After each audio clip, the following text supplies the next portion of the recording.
The world's longest flight, 17 hours. Can you over do 17 that? hours.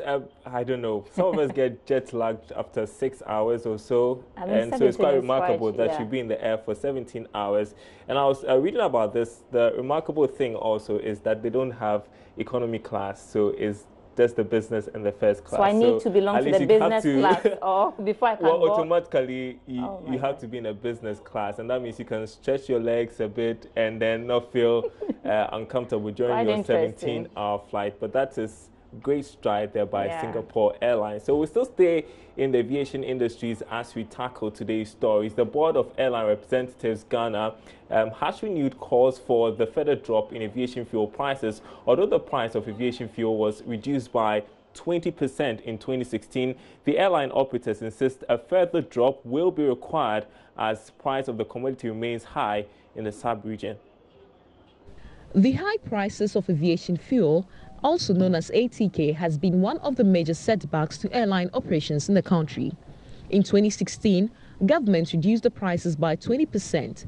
The action subsequently brought relief to the airline industry, particularly domestic operators. However, despite the intervention, industry players are calling for a further drop in prices, adding it is relatively high in the sub-region. Chairperson of the Board of Airline Representatives, Gloria Wilkinson-Mensah, said a further drop will make the country's aviation sector more competitive. We're looking at our neighboring countries, our neighbors, and how much fuel costs in there. And the fact that some of us do have traffic rights extending beyond Accra to these other countries. So, for instance, next door, Côte d'Ivoire, if we have a flight extending to Côte d'Ivoire, the chances are that we would rather pick fuel there, the most of it there, and top up here, for that reason of saving if we buy it there. So these are this is the issue with fuel. We're looking at probably benchmarking what is the best in the region. Also to align that to the vision that we want to make this airport, to make Ghana really the gateway to West Africa. Minister for Aviation Kofi Adda spoke on measures being put in place by government to address the challenges. Any issue that is of concern to them is an issue that requires some input for us to build some options that we will analyze and share with the Minister of Finance and recommend a way forward for them to address those issues. So that information is outstanding. We will write back to them to provide us the information so that we can deal with it quickly. The timing is right in the sense that we're finalizing the budget arrangements for government. We need to be able to feed this into the budget if we get information in the right time. Sheila Tamaklu for Joy Business. In other news tonight, Second Lady Samira Baumia has urged producers and entrepreneurs of share crop to adopt competitive means of increasing production, not just in Ghana, but around the world. Currently, the country makes $70 million annually from the export of the commodity. Despite the promising performance, Mrs. Baumia believes the country can rake in more revenue than it is currently doing. The Second Lady Samira Baumia disclosed that Ghana's shea industry offers significant opportunity for industrial transformation, hence the need to learn from global best practices to make it a leading cash crop. She urged the Agric Ministry to take deliberate steps to improve shea production. The Second Lady, who was speaking at the Small Business Training Seminar for Entrepreneurs and Production of Shea in Accra, said the commodity has significantly helped to enhance living conditions of many families in the northern part of the country. In recent years, the demand for shea-based cosmetics has been growing in Africa, and manufacturers are responding by creating products made with African ingredients, desirable by global consumers. The government of Ghana is aware and leveraging this opportunity. If we want people to invest in our products, to purchase things made in Ghana especially, we must first invest in ourselves. Without producers, we won't have products. Without a strong foundation, the industry risks a volatile supply. Meanwhile, Assistant General Manager of the Head of Corporate Affairs at the Exim Bank, Richard Osei Anani, tells Joy Business the bank still remains committed to increasing credit and finance to shea farmers in the country. The shea nut industry is very, very promising, especially in the 3 northern regions. So what we have decided, what the bank has planned to do, is to support in the capacity building of the participant in that chain, i.e. the women in the north. The industry, the nuts grow wide, it's picked, or they are picked, processed, and into cosmetics. From my understanding, we have earmarked about 9 million in supporting this industry. Cities. 9 million cities in supporting this industry. Yeah. With a potential of $200 million, Ghana is currently raking in about $70 million as at 2017 in the share production. Well, all these stakeholders we're talking about, producers and entrepreneurs are here to find the best ways to cash into this investment and even make it larger in the coming years.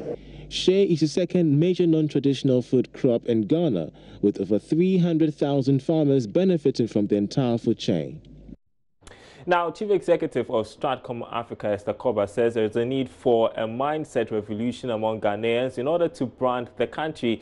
Speaking at the ongoing Executive Women's Network Conference in Accra, Esther Koba said until businesses cooperate, the country cannot build strong brands. The Executive Women's Network Conference brought together women leaders from senior management and executive positions, as well as women entrepreneurs, to deliberate on how to drive the process of branding Ghana.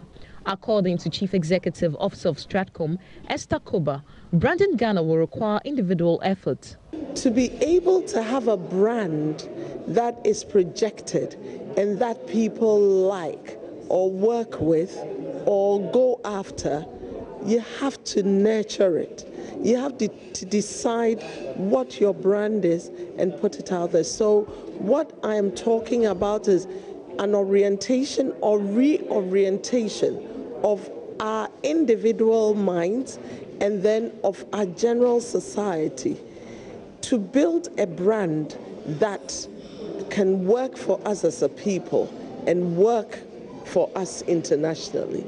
And it shouldn't only because we should not only develop a brand only because we want to project it.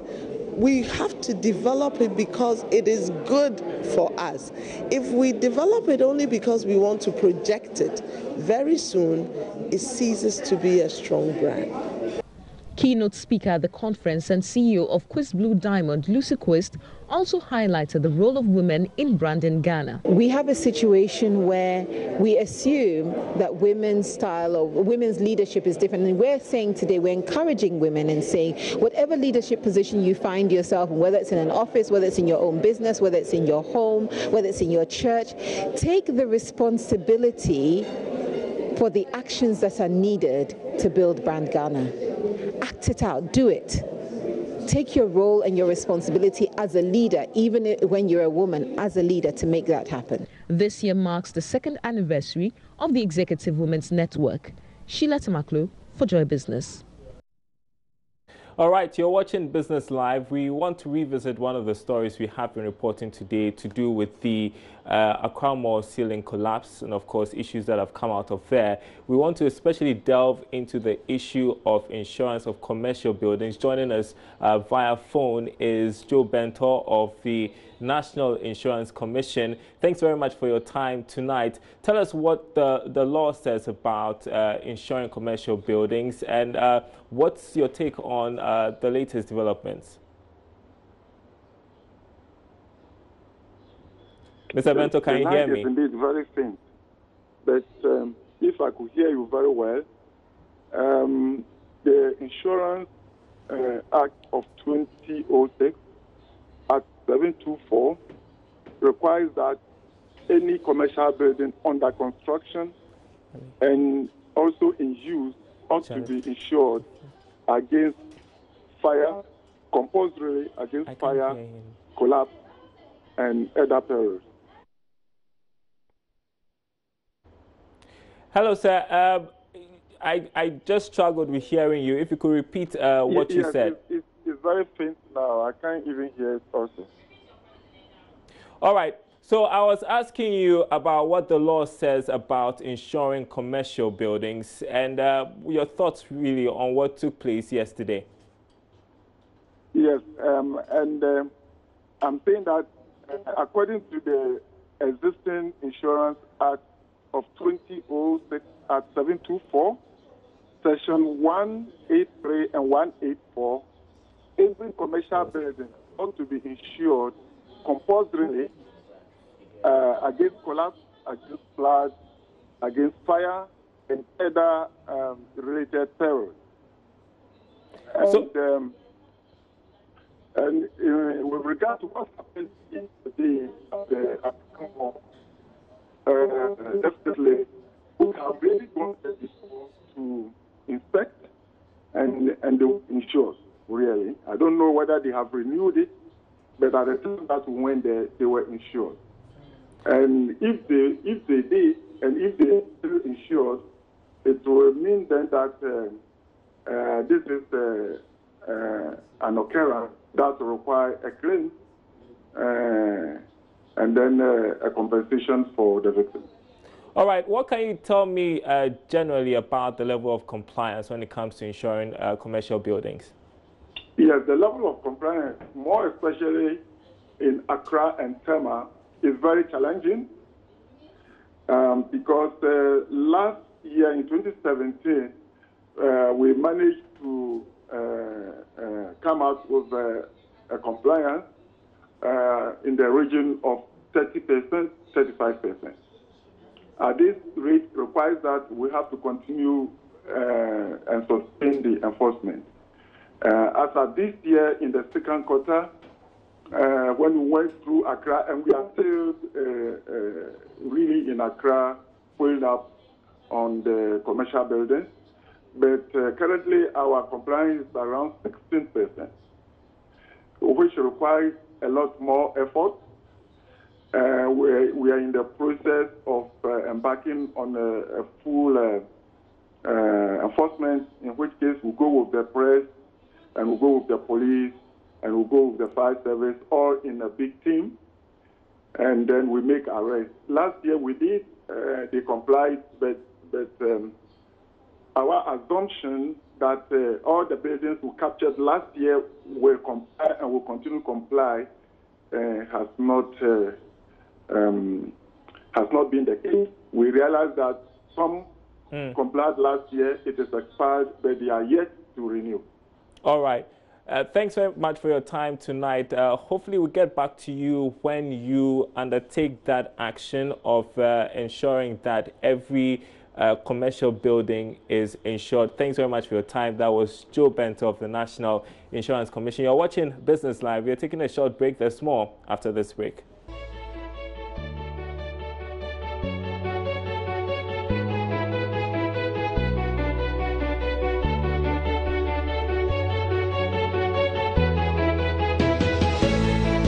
Welcome back to Business Live. The winner of that $50,000 seed fund and for the third edition of the Cosmos Innovation Center and Agri-Tech Challenge is expected to be announced on the 1st of November, and this follows the final pitch that they did yesterday by the final 8 contestants who are vying for that ultimate prize. And my colleague Karen Dodu has seen it all. She's been with them and joins me now in the studio. Karen, thanks so much for joining me. I said early on, you've seen it all. You've been with this young talent. What's your observation about what went on? So yesterday was the final pitch.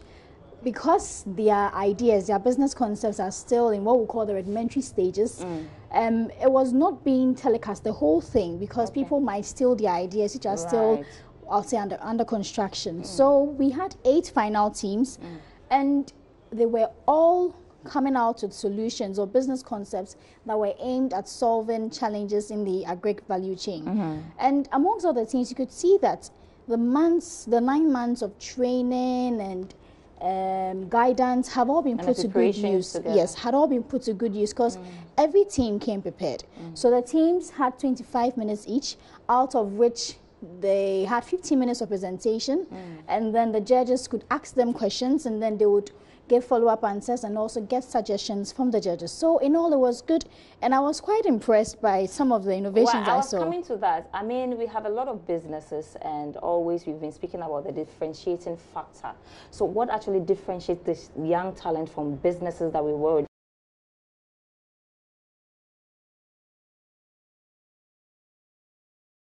Of them had even made a step to even start their business. There's one team called Lojano. Now, what they do is to get fish from fishermen and women at the sea and then supply to people.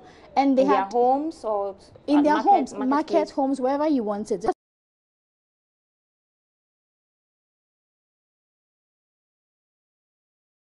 Few months. Within how many months? Within, I think, 3 to 4 months. That's impressive. And there's also another team. They have come out with a soil test kit. Now, this is going to allow farmers test the pH level and the NPK levels in their soil, and this is all to help you know the kind of crops to produce. And you can see that although they were given some funds to start up their business, the passion alone is driving them. And some of them tell me that even if they don't win the 50,000, they know that their products and their concepts are going to solve problems, and that alone is a motivation to still keep up the good work. I see, very interesting, and you don't see so many young people in agriculture, and it's impressive to see young people taking keen interest. But it would take almost a month to get the winner. The anxiety and all that, between now and then, what should we expect? So between now and then, the 1st of November, what the judges are going to do is really look at these concepts that they pitched. You know, some of them came up with applications and even created websites, and they all have the notes they presented to the judges. So the judges are really going to investigate and see if indeed their businesses are worth the investment, if they've put to good use the funding they've gotten so far, and if they are indeed worth the $50,000 seed fund. Have you been inspired as somebody who's been with them all this while? Are you planning on starting your own business? I have learned a lot from them. Looking at how some of them have progressed so far, you can see that it's really educative, because there have been several training sessions. There have been some where they got to learn their own temperaments and who to work with or how to work with people. And from some of these lessons, I drew some lessons for myself, and I'll say it's been a learning experience for me as well. I see. Great job, Dan. We await the winner of that ultimate prize. Karen Dodo is my colleague who's been following the 8 teams that remains in the competition, and on the 1st of November, we'll see who wins that ultimate prize. Let's move on to other stories now. Alta Chiwa Glover says critical thinking should be encouraged and practiced in educational sector. Speaking on thought-provoking program Executive Lounge, Wachiwa Glover emphasized the need for critical thinking for effective communication and problem solving. When you're going to school, school is supposed to open up your mind to think. It's not meant to just tell you what to do. And that comes from the reading and the exposures to give you a perspective. So it's to force the thinking for yourself. But here, you go and sit in a class of 900 people. The professor will just read whatever they want to read. You take the notes, that's it. There isn't a question that is thrown up there for you to debate and challenge and discuss and pull on your perspectives. So in what you described, when you are well read and you are able to think that way, you pull from those experiences without even realizing it. But if not, you're waiting to be told. You're waiting to be directed. You're waiting for someone to put you on a certain path. And that's the thing, that's part of the problem with our education. It's the telling versus their experience and the logic and the thinking. We are shaping people to be the same way, and we're not even allowing room for debate and discussion. Like even the way exams are conducted right now, it's multiple choice. We should scrap multiple choice. You put an essay, have someone write, have someone work out a problem, have someone think, have someone read and go and do a summary. But when you do that, it creates work for the educators. And we're not just in a place where we want things to be very quick, very easy, very fast. We're losing our patience with the journey and how long some things take to get to a certain point. But you're so right on that. And the reading, the piece I want to talk about, the Ghana Library Board, is guess what? Our parents took us there. Yeah. So we need more of those avenues, and we need more parents to take kids to those places. I loved it. It didn't feel like work. It didn't feel like it was something difficult. I loved going to the library. Well, how many libraries do we have? Right, so what the full episode of the Executive Lounge this Saturday at 6 p.m. on JoyNews channel on Multi-TV and channel 421 on DSTV with a repeat broadcast on Sunday at 8 p.m. Right, there's more news on our website, myjoyonline.com/business. My name is Darryl Kwao. And my name is Sandra Isinamafenu. Do enjoy your weekend.